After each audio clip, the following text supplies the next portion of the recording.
히브리서 9장 27절 말씀으로 인생은 삼생입니다. 제목으로 하나님 말씀 증거하겠습니다. 우리 인생은 삼생입니다.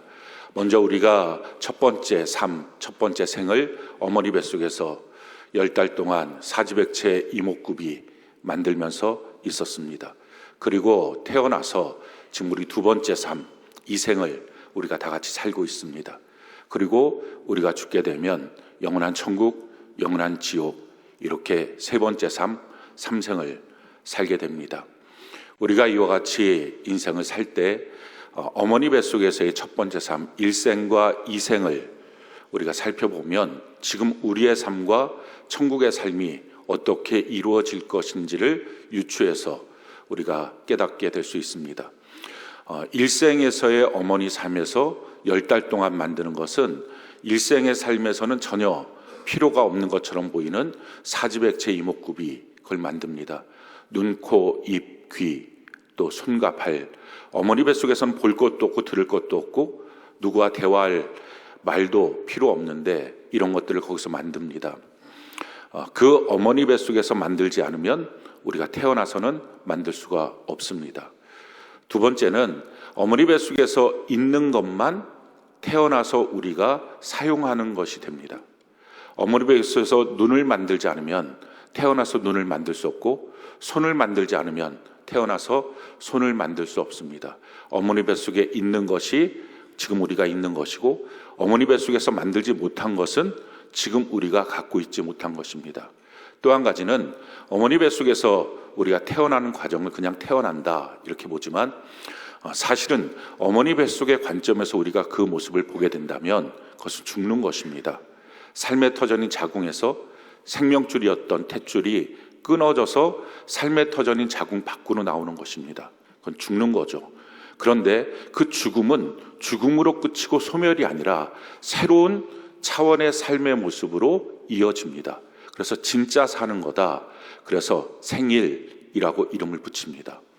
마찬가지로 지금 우리가 살고 있는 2생과 3생의 관계도 동일합니다.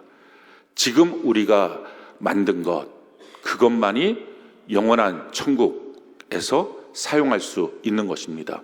그런데 지금 우리가 만들어야 될 것이 무엇입니까? 그것이 영원한 천국에서 살 수 있는 영혼을 만듭니다. 1생에서의 삶의 목적, 그걸 사명이라고 말한다면 그것이 육체를 만드는 것이라면 지금 우리가 두 번째 삶의 목적, 그것은 영혼을 만드는 것입니다. 그 영혼을 갖고 우리가 영원한 천국에 들어갑니다. 성경은 이와 같이 우리에게 말합니다. 우리 같이 한번 읽어볼까요? 고린도전서 15장 44절 같이 한번 읽어봅시다. 시작. 육의 몸으로 심고 신령한 몸으로 다시 살아나나니 육의 몸이 있은즉 또 영의 몸도 있느니라. 어머니 뱃속에서 육의 몸을 만들었습니다. 그 육의 몸을 갖고 지금 우리가 두 번째 이 육신을 사용해서 살고 있습니다. 우리가 지금 더 이상은 우리의 육체를 만들지 않습니다. 그런데 우리가 지금 사는 동안에 영의 몸을 만듭니다. 그리고 그 영의 몸을 갖고 영원한 천국에서 우리가 살게 될 것입니다. 이 영의 몸을 만드는 것, 어머니 뱃속에서 첫 번째 삶을 사는 것처럼 성경 끊임없이 주 예수 그리스도 안에서라고 표현합니다. 어머니 뱃속 안에서. 마찬가지로 지금 우리는 예수 그리스도 안에서 살면서 그 영적인 몸을 만드는 거죠. 어머니 뱃속에서 그 모든 양분을 갖고서 탯줄을 통하여 육의 몸을 만드는 것처럼 우리는 이 땅에 사는 동안 모든 공급을 받아서 영의 몸을 만드는 것입니다. 그리고 또한 여기서 만드는 그 영의 몸, 여기서 만들어야만 천국에서 사용할 수 있습니다. 여기서 없는 것은 천국에서도 없고요. 여기서 있는 것만 천국에서 있습니다. 여기서 사랑을 만들어야 우리가 천국에서 사랑을 할 수 있습니다. 만약에 여기서 사랑을 만들지 못한다면, 그래서 미움만이 있고 분노만이 있고 다툼과 갈등과 시기와 질투만을 갖고 있다면 우리는 그렇다면 천국에서 미움, 다툼, 시기, 갈등, 질투 이와 같은 것이 있을 것입니다. 만약에 그렇다면 그 사람이 천국에 합당할까요? 그러니까 천국 못 가는 것입니다. 여러분들이 교회를 다닌다고 천국 가는 게 아니라 여기서 사랑을 만들지 않으면, 그래서 요한 1서 3장 14절 15절에 우리가 형제를 사랑함으로 사망의 생명으로 옮겨졌고, 뿐만 아니라 그 사랑하는 것이 없다면 그는 영원히 살인하는 자가 되기 때문에 영생이 그 안에 없다라고 말씀합니다. 믿음이 있다는 것은 사랑이 있다는 것, 그것을 동일하게 우리가 말씀하고 있는 거죠. 여기 만든 것을 갖고 천국에서 쓰는 것입니다. 어머니 뱃속에서 만들지 않았다가 자궁 밖으로 나오는 그 순간에 무엇인가 만들어지는 것이 아닌 것처럼, 우리가 죽을 때 무엇인가가 만들어져서 천국에 합당한 자가 되는 것이 아닌 것이, 지금 만들어 놓지 않으면 우리는 천국에 합당한 자로 살아갈 수 없습니다. 마찬가지로 어머니 뱃속에서의 출생이 사실은 어머니 뱃속의 관점에서 보면 죽는 것처럼, 지금 우리가 죽는 일을 맞이할 때 그것은 소멸이 아니고 또 그냥 없어지는, 죽음 이후의 세계는 없는 게 아니라, 오늘 성경 본문은 한 번 죽는 것은 정해진 것이요, 그 다음에는 심판이 있다. 그 다음 또 다른 차원의 삶, 영의 몸을 갖고 사는 삶이 그 다음에 우리에게 주어진다라고 말씀합니다. 어머니 뱃속의 일생의 삶을 통해서 이생인 육체를 위하여 준비해서 사는 것이 합당한 것처럼, 그것이 제대로 된 삶인 것처럼, 지금 우리의 삶에서는 어쩌면 필요 없는 것처럼 보이는 영의 몸, 영적인 몸, 이걸 만들어야만 제대로 영원한 천국에 들어가고 그것이 합당한 삶입니다. 근데 일생과 이생과 또 지금 이생과 삼생을 향하여 달려간 이 삶에 있어서 차이점이 하나 있다면, 어머니 뱃속에서의 삶은 생각이라는 것이 없습니다. 그러니까 태어날 때 천국이냐 지옥이냐가 되어 있지 않죠. 자기가 결정하는 게 아니라 그냥 태어나 짐을 받는 것입니다. 근데 마찬가지로 지금 우리의 삶은 그렇게 무엇인가 결정할 수 없는 삶이 아니라 우리에게 생각이 있습니다. 마음이 있습니다. 그리고 주어진 길을 어떻게 걸어야 될 것이냐, 하나님께서 성경을 주시고 교회를 주시고 성령을 주셨습니다. 우리가 선택할 수 있습니다. 그래서 그 길로 천국을 갈지 지옥을 갈지 우리가 여기서 결정할 수 있습니다. 지금 우리의 삶을 통해서 영원한 세계가 결정됩니다. 자, 그렇다면 이와 같은 기본 전제 속에서 우리가 두 가지 질문을 할 수 있습니다. 첫 번째 질문은, 왜 하나님은 삼생을 만들어서 천국과 지옥을 만들었을까?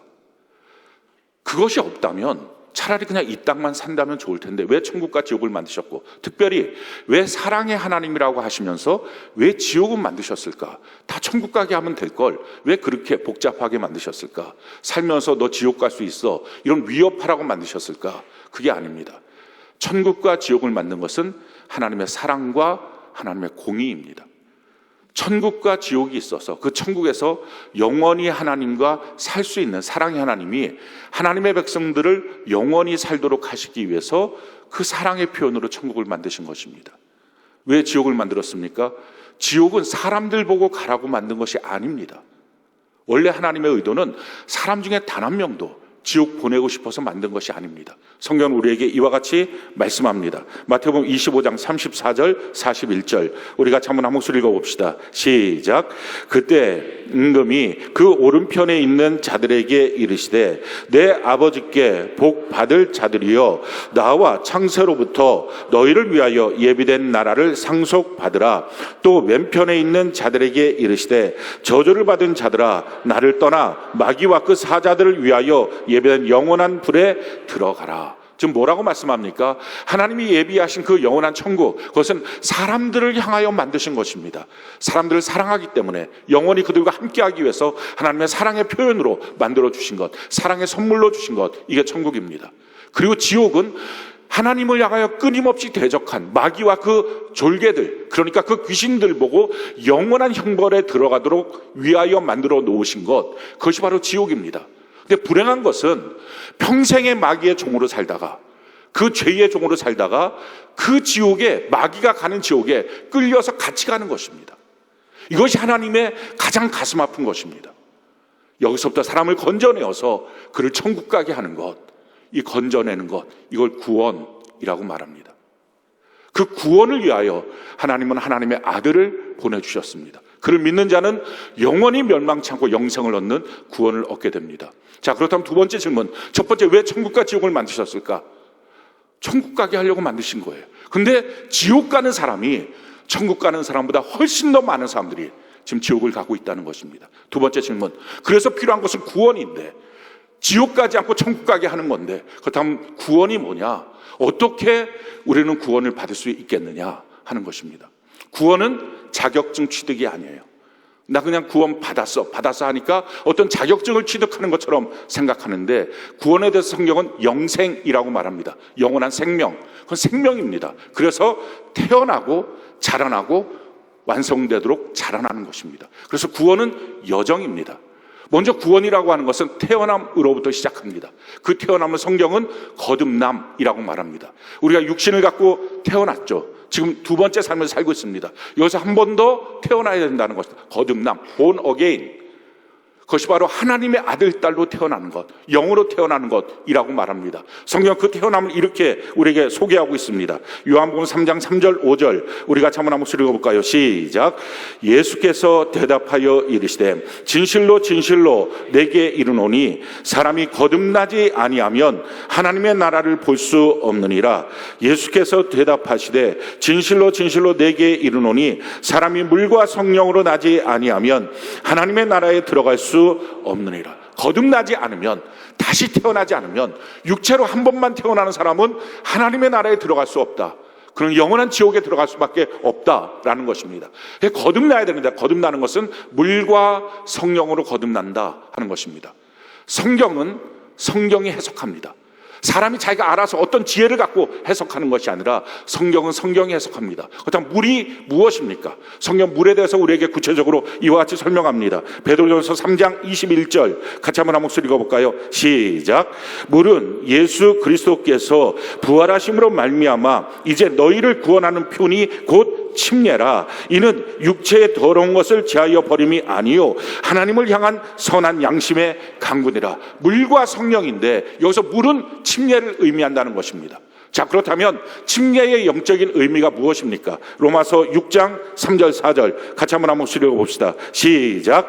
무릇 그리스도 예수와 합하여 침례를 받은 우리는 그의 죽으심과 합하여 침례를 받은 줄을 알지 못하느냐. 그러므로 우리가 그의 죽으심과 합하여 침례를 받음으로 그와 함께 장사되었나니 이는 아버지의 영광으로 말미암아 그리스도를 죽은 자 가운데서 살리심과 같이 우리로 또한 새 생명 가운데서 영행하게 하려 하심이라.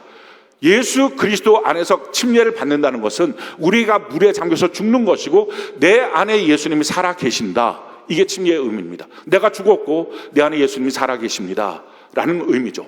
그렇다면 물과 성령으로, 이 성령의 의미는 무엇입니까? 고린도서 12장 3절에 성령은 이와 같은 사역에 대해서 우리에게 말씀을 하고 있습니다. 같이 한번 한 목소리 한번 읽어봅시다. 시작.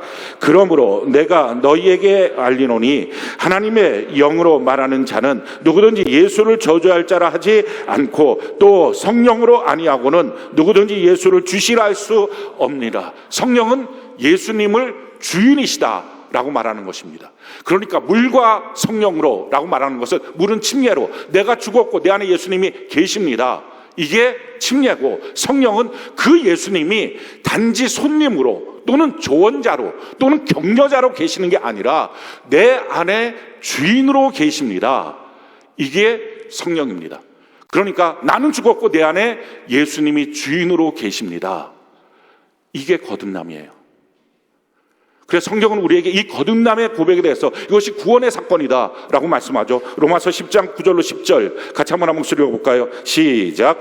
내가 만일 내 입으로 예수를 주로 시인하며 또 하나님께서 그를 죽은 자 가운데서 살리신 것을 내 마음에 믿으면 구원을 받으리라. 사람이 마음으로 믿어 의에 이르고 입으로 시인하여 구원에 이르니라. 예수님 나의 주인이십니다. 내가 주인 돼서 살았던 삶은 이제 죽었습니다. 이것을 마음으로 믿고 입술로 시인할 때 그가 거듭났다. 하나님의 아들과 딸로 태어났다라는 것입니다. 자, 태어나면 모든 것이 끝난 게 아니라 거기서부터 자라남의 과정이 있어야 됩니다. 성경 그래서 이와 같이 우리에게 말씀합니다. 빌립보서 2장 12절 같이 한번 한 목소리 읽어볼까요? 시작. 그러므로 나의 사랑하는 자들아, 너희가 나 있을 때뿐 아니라 더욱 지금 나 없을 때에도 항상 복종하여 두렵고 떨림으로 너희 구원을 이루라. 구원은 얻었고 과거형 뿐만 아니라 현재 진행형으로도 성경은 표현합니다. 그러니까 오늘의 삶에 있어서, 날마다의 삶에 있어서 항상 항상 복종하여. 왜?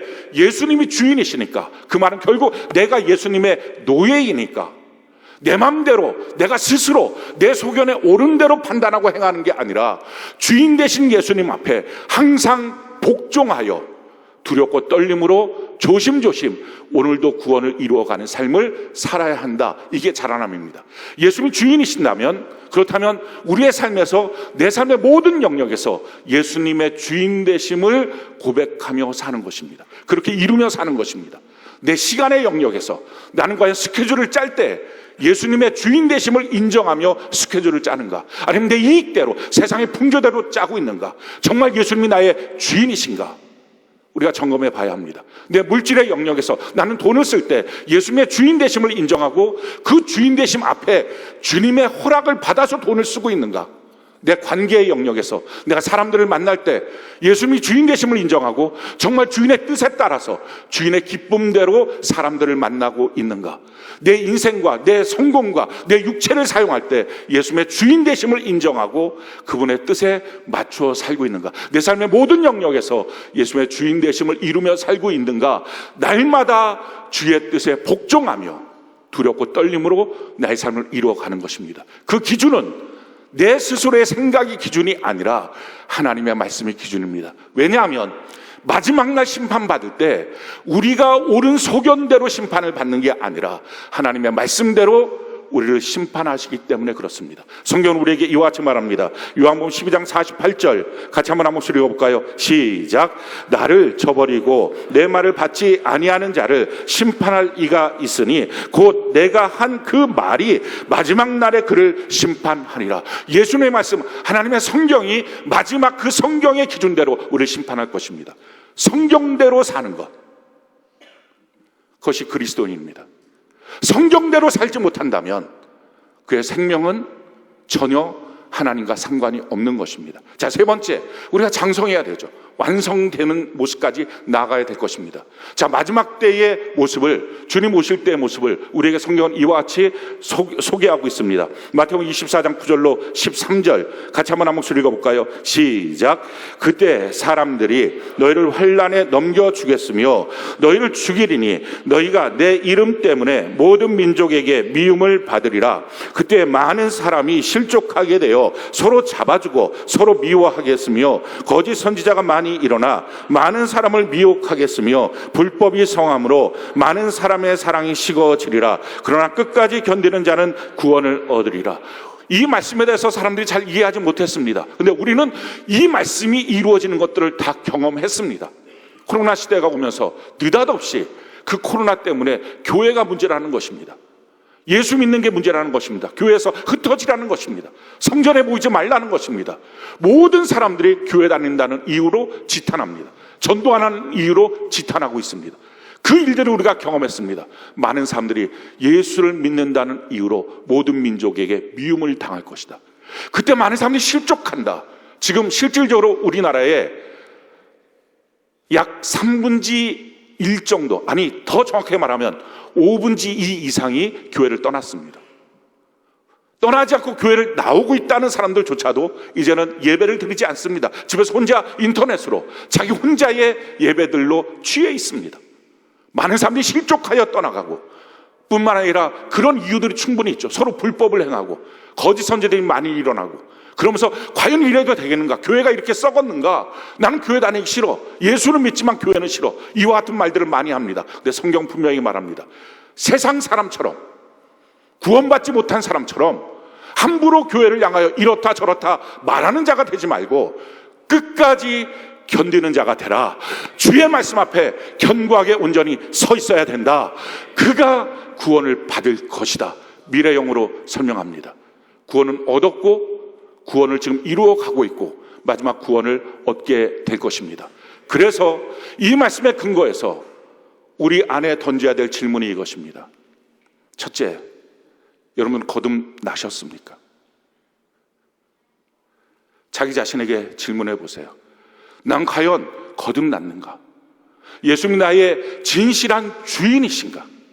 아니면 여전히 내가 주인이면서 예수님이 주인이라고 말만 하고 있는가? 마태복음 7장에 보면 21절 이하에 그날에 많은 사람이 주님 앞에 와서 내가 주의 이름으로 선지자 노릇했습니다. 주여 주의 이름을 한다는 것입니다. 근데 예수님 말씀하죠. 내가 너를 도무지 알지 못하겠다. 한번 생각해 보십시오. 성경은 이렇게 말하죠. 아니 어떻게 어머니가 자기 자녀를 모를 수 있겠느냐. 설사 그런다 할지라도 나는 너희를 절대 잊을 수 없다. 그런데 그렇게 말씀하셨던 하나님이 내가 너를 도무지 알지 못하겠다 말씀하십니다. 그 말은 무슨 말일까요? 내가 너를 낳은 적이 없어. 근데 지금 그 사람이 누구라고요? 선지자 노릇했던 사람. 교회 안에서 수많은 목사들, 수많은 전도사들, 수많은 성도들 중에 교회 안에서 열심을 낸다고 하는 사람 중에 어쩌면 그날에 많은 사람이, 소수가 아니라 많은 사람이 예수님이 이렇게 말씀하실 거예요. 난 너를 낳은 적이 없어. 넌 거듭나지 않았잖아. 언제 내가 너의 주인이 된 적이 있니? 그래서 묻습니다. 여러분 정말 자기 마음의 주인이 예수님이십니까? 진실한 물과 성령으로 고백하셨습니까? 그게 없다면 교회를 아무리 오래 다녀도, 교회는 선지자 노릇해도, 목사가 되고 담임 목사가 되고 별것 다 해도 그는 하나님과 무관합니다. 하나님이 모르는 자입니다. 그런데 이 땅에서는 선지자 노릇할 수 있습니다. 그걸 경계해야 됩니다. 자, 두 번째 우리의 질문. 여러분들이 거듭났다면 지금 자라나고 있습니까? 내 삶의 모든 영역에서 예수님의 주인 되심을 인정하고 고백하고 그렇게 천국에 합당하게 살아가고 있습니까? 시간의 영역에서, 돈의 영역에서, 사람들과의 만남의 영역에서, 내 인생을 꾸며나가는 내 인생의 길이라고 하는 그 영역에서, 내 몸을 사용하는 영역에서 예수님이 주인이십니까? 허락받고 하십니까? 아니 제가 결정하고 내가 인생을 이렇게 살기를 원하니까 주님 도와주세요, 이런 식으로 사용하고 있습니까? 고린도전서 10장에 보면 1절부터 5절까지에 너희가 반드시 이 사실을 알라, 사도 바울이 성령의 감동으로 말씀하고 있죠. 그때 이스라엘 백성들이 430년 종살이 하다가 애굽에서 나왔던 그 사건을 놓고서 구름과 홍해 가운데 그들이 모세에 속하여 지나갔다. 그것이 침례를 받은 사건이다. 그리고 반석에서 생수를 먹었고 하늘의 만나를 먹었다. 예수 그리스도로 말미암아 성령의 기름 부음과 또 하나님의 말씀을 먹었다라는 것입니다. 그 얘기는 결국은 침례받고 거듭났다라는 것입니다. 그런데 그들 중에 다수를 하나님 기뻐하지 않았다. 거듭났어요. 그런데 그들이 이렇게 말하죠. 우상 숭배하고 음행을 행하고 주를 시험하고 주를 시험했다는 것을 의심하고 원망하는 일들. 하나님과 사람을 원망하고 삽니까? 그렇다면 그들은 그 광야에서 그들은 거듭났으나 죽은 자들이다 라고 말합니다. 사랑하는 성도 여러분, 우리 여러분들이 각 교회의 성도로 사역자로 사역하고 있을 것입니다. 근데 정말 거듭나서 자라나고 있습니까? 아니면 그냥 있는 사람들입니까? 출애굽기 32장 33절에 내게 범죄하는 자는 나는 그의 이름을 생명체에 지워버리겠다고 말씀했습니다. 요한복음 10장 27절 28절에 말씀하죠. 내게 속한 자를 누구도 뺏어갈 수 없다. 난 만유보다 크다. 주님 분명히 말씀하십니다. 근데 그 전제 조건이 있어요. 누구나 다 한 번 거듭나면 끝까지 내가 지켜준다는 게 아니라 27절에 그가 양임으로 목자의 음성을 끊임없이 듣고 살아가는 사람들의 전제 조건이에요. 여러분, 성경 날마다 읽고 있어요? 그리고 성경을 압니까? 성경 말씀이 무엇인지 분명히 알고 있습니까? 그 말씀대로 살고 있습니까? 그것이 없다면 당신의 영혼은 과연 영원한 생명을 소유한 자라고 말할 수 있을까요? 세 번째, 우리를 향하여 도전하는 수많은 일들, 사랑이 식어지고 불법이 성한 이 문제들 앞에 혹시 너무나 쉽게 원망하고 불평하면서 어떻게 이럴 수 있냐고 하는 말들을 하고 있습니까? 그래서 생명으로부터 떠나가고 있습니까? 중요한 사실은 우리 힘 갖고서는 신앙생활을 끝까지 유지할 수 없다는 거죠. 성경은 우리에게 이와 같이 그래서 말합니다. 에베소 4장 13절로 16절 같이 한번 한 목소리 읽어볼까요? 시작. 우리가 다 하나님의 아들을 믿는 것과 아는 일에 하나가 되어 온전한 사람을 이루어 그리스도의 장성한 분량이 충만한 데까지 이르리니 이는 우리가 이제부터 어린 아이가 되지 아니하여 사람의 속임수와 간사한 유혹에 빠져 온갖 교훈의 풍조에 밀려 요동하지 않게 하려 함이라. 오직 사랑 안에서 참된 것을 하여 범사에 그에게까지 자랄지라. 그는 머리니 곧 그리스도라. 그에게서 온 몸이 각 마디를 통하여 도움을 받음으로 연결되고 결합되어 각 지체의 분량대로 역사하여 그 몸을 자라게 하며 사랑 안에서 스스로 세우느라. 주님의 몸된 교회 안에서 서로 결합되고 상합되고 연합되어서 그 안에서 내 자아를 파쇄하고 그렇게 한 몸 되어서 자라나고 있습니까? 왜? 나 혼자서는 마지막 시험을 이길 수가 없기 때문에. 그 참된 것을 서로 격려하고 하나님의 말씀대로 서로 힘을 얻고 그 말씀대로 훈계를 받고 책망을 받음으로 자라나고 있습니까? 그래서 마지막 순간까지 끝까지 주님 앞에 있습니까? 사랑하는 우리 믿음의 동역자들, 또 사랑하는 선배 후배 여러분들, 선지동자 안에서 같이 공부하고 있는 여러분들, 그리고 각 교회에서 사역자라고 어린 나이인데도 머리 허연 장로님들, 권사님들이 아이고 우리 전우사님, 전사님, 우리 목사님, 목사님 그렇게 말하고 사역할 텐데, 또 여러분들 어쩌면 매주 가서 설교도 할 텐데 거듭났나요? 선자 노릇하고 있나요? 자라나고 있습니까? 생명에 붙어 있습니까? 그리고 끝까지 견디는 주님이 내게 주신 교회를 향하여 사랑하고 뿌리 내리고 있습니까? 여러분, 신앙생활의 목적에 대해서 성경 분명히 우리에게 말합니다.